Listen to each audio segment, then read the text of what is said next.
Hi all. നമ്മുടെ കൂടെ ഇന്ന് ചേരുന്നത് മലയാളം സിനിമ ആർട്ടിസ്റ്റ് ആയിട്ടുള്ള ജോജി ജോൺ സാറാണ്. തൻ്റെ 20ഓളം സിനിമകളിലൂടെ അഭിനയ മികവ് കാഴ്ചവെച്ച അദ്ദേഹം ജോജി എന്ന മലയാള സിനിമയിലൂടെയാണ് ആദ്യമായിട്ട് സിനിമാ രംഗത്തേക്ക് കടന്നു വന്നത്. നമസ്കാരം സർ, ചാറ്റ് വിത്ത് ഗ്രൗണ്ട് ബ്രേക്കറിലേക്ക് സ്വാഗതം. നമസ്കാരം.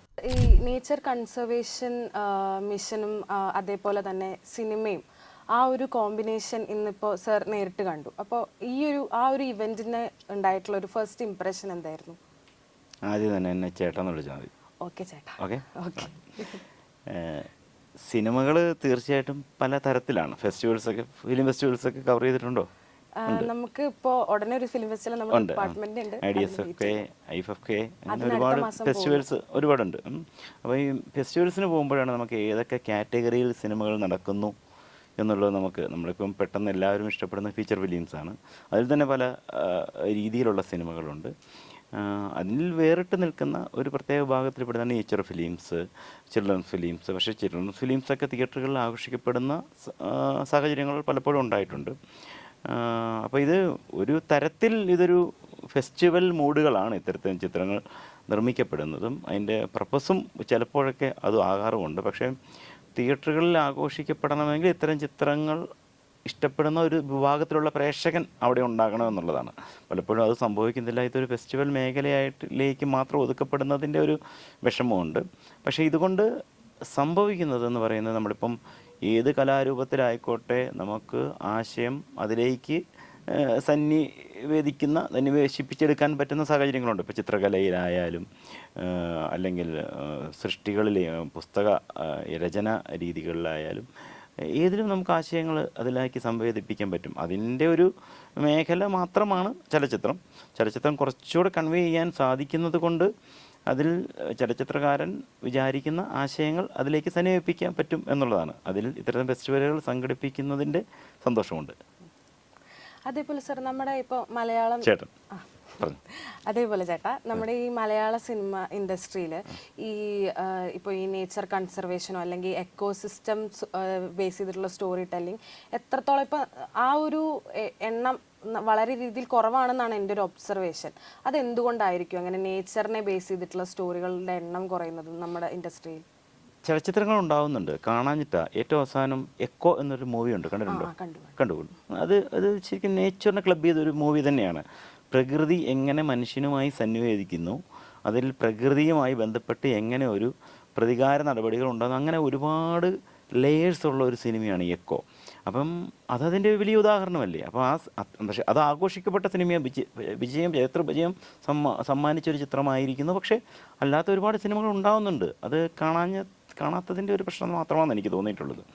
തുലവും കുറവാണ്, ഫീച്ചർ ഫിലിംസിനെ അപേക്ഷിച്ച് കുറവാണ്. അതെ. പിന്നെ ഇപ്പോൾ ചേട്ടൻ്റെ വർക്കുകളിൽ കുറേയൊക്കെ വിഷ്വൽ അറ്റ്മോസ്ഫിയർ വളരെ ഭംഗിയുള്ള വിഷ്വൽ അറ്റ്മോസ്ഫിയർ പല സിനിമകളിലും നമുക്ക് കാണാൻ പറ്റും. അപ്പോൾ ഈ പറഞ്ഞ പോലെ ഈ ഒരു നേച്ചർ ഇൻഫ്ലുവൻസ് ഒരു സിനിമയിലേക്ക് കൊണ്ടുവരാൻ അതിൻ്റെ മൂഡ്, സെറ്റിങ്, പിന്നെ ഈ സ്റ്റോറി ടെല്ലിങ് എത്രത്തോളം ഒരു സിനിമയെ ഇൻഫ്ലുവൻസ് ചെയ്യും?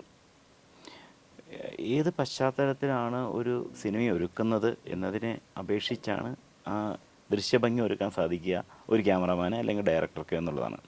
ഇപ്പം ഞാൻ ആദ്യം അഭിനയിച്ച ദിലീഷ് പോത്തൻ ഡയറക്റ്റ് ചെയ്ത ജോജി എന്ന മൂവി ആയിക്കോട്ടെ, അദ്ദേഹം തന്നെ ഡയറക്റ്റ് ചെയ്ത മഹേഷിൻ്റെ പ്രതികാരം എന്ന ചിത്രമായിക്കോട്ടെ, ഇതെല്ലാം ഒരു ആ കാലാവസ്ഥയും അല്ലെങ്കിൽ ആ ചുറ്റുപാടുകളെയും അടയാളപ്പെടുത്തുന്ന സിനിമകളാണ്. അത്തരത്തിലുള്ള കഥയുണ്ടാകുമ്പോഴാണ് അത്തരത്തിലുള്ള പ്രകൃതിയെ അതിലേക്ക് ബ്ലെൻഡ് ചെയ്യാൻ സാധിക്കുന്നത്. അതേസമയം ഒരു ക്രൈം സ്റ്റോറി ആണെങ്കിൽ അറ്റ്മോസ്ഫിയറിനെ അവിടെ ഒരുപക്ഷെ സന്നിവേശിക്കുവാൻ സാധിക്കണമെന്നില്ല. മൂഡനുസരിച്ചാണ്. അതൊരു ചലച്ചിത്രകാരൻ എങ്ങനെ വിവാഹനം ചെയ്യുന്നു എന്നതിനപേക്ഷിച്ച് നമുക്ക് അതിനെ പറയാൻ സാധിക്കൂ. ഇപ്പോൾ പറഞ്ഞ മൂവീസിലെല്ലാം തന്നെ എന്താ പറയുക, നമ്മളിപ്പോൾ പല സെറ്റിൽ ഈ പറഞ്ഞ മഹേഷിൻ്റെ പ്രതികാരമായാലും ജോജി ആയാലും വളരെയധികം എന്താ പറയുക ഭംഗിയുള്ള സ്ഥലങ്ങളിൽ ഷൂട്ട് ചെയ്ത് അല്ലെങ്കിൽ ഒരു തരം സോഷ്യലി ആയിട്ടുള്ള പ്രത്യേകതരം ആസ്പെക്ട്സുകൾ കാണിക്കുന്ന മൂവീസാണ്. അപ്പോൾ ഈ ഒരു സിനിമകളുടെ സെറ്റിൽ ഉണ്ടായിട്ടുള്ള ഏറ്റവും ഭംഗിയേറിയ ഓർമ്മകൾ എന്താണെന്നൊന്ന് ഷെയർ ചെയ്യാമോ?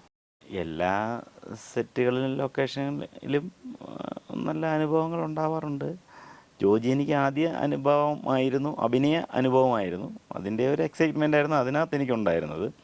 അതിലുപരി അവർ ക്യാമറ വിഷ്വൽ ചെയ്യുന്ന രീതികൾ, എൻ്റെ ക്യാമറാമാനായിക്കോട്ടെ ഡയറക്ടറായിക്കോട്ടെ ഏത് സിനിമയിൽ ഞാൻ പറഞ്ഞല്ലോ അത് അങ്ങനെയാണ് അതിനെ കാണുന്നത്. പക്ഷെ അതിനകത്തൊരു ജോജിയിലൊരു വേറിട്ട അനുഭവം എന്ന് പറയുന്നത് അതിൻ്റെ ആർട്ടിസ്റ്റ്. അതിനു മുമ്പ് നമ്മൾ ക്യാമറയ്ക്ക് പിന്നിൽ പ്രവർത്തിച്ചുകൊണ്ടിരുന്നത് കൊണ്ട് ആർട്ടിസ്റ്റുകൾ എടുക്കുന്ന എഫേർട്ടിനെ കുറിച്ച് നമുക്ക് വലിയ ധാരണകളില്ല. ഇവർ എന്ത് സുഖമുള്ള ലോകമാണെന്നാണ് ധരിച്ചു വെച്ചിരുന്നത്. പക്ഷെ അതൊരു സുഖമുള്ള ലോകമല്ല.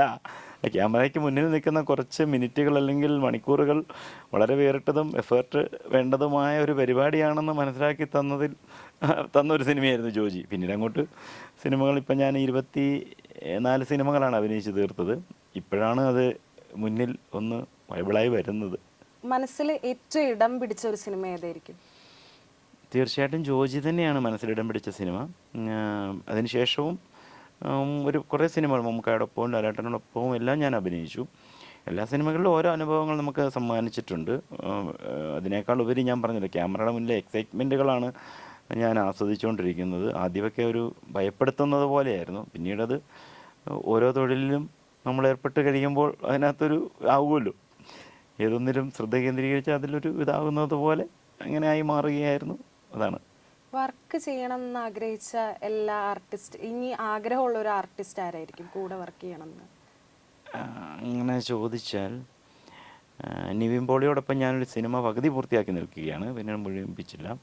എന്നാലും മലയാളത്തിലെ ഒട്ടുമിക്ക ഡയറക്ടേഴ്സിൻ്റെയും ഇപ്പോൾ എസ്റ്റാബ്ലിഷ് ആയിട്ടുള്ള ഡയറക്ടേഴ്സിൻ്റെയും ആക്ടേഴ്സിൻ്റെയും കൂടെ ഞാനിപ്പോൾ അഭിനയിച്ചു കഴിഞ്ഞു.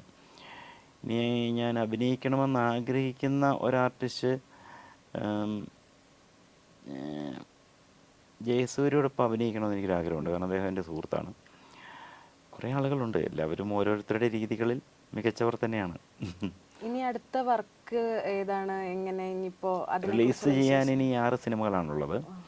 അഭിനയിക്കാനുള്ള സിനിമകൾ ഇനി ചർച്ചകളിലാണ്, തീരുമാനത്തിലായിട്ടില്ല. അഭിനയിച്ചുകൊണ്ടിരിക്കുന്ന സിനിമകളുമുണ്ട്. സാർ ഇപ്പോൾ പറഞ്ഞ ചേട്ടനിപ്പോൾ പറഞ്ഞ മൂവീസ് എല്ലാം തന്നെ എന്താ പറയുക, വളരെയധികം ഇപ്പോൾ നമ്മുടെ പ്രകൃതിയുടെ ഒക്കെ വിശ്വഭംഗിയൊക്കെ വളരെയധികം പോർട്രേ ചെയ്യുന്ന മൂവീസാണ്.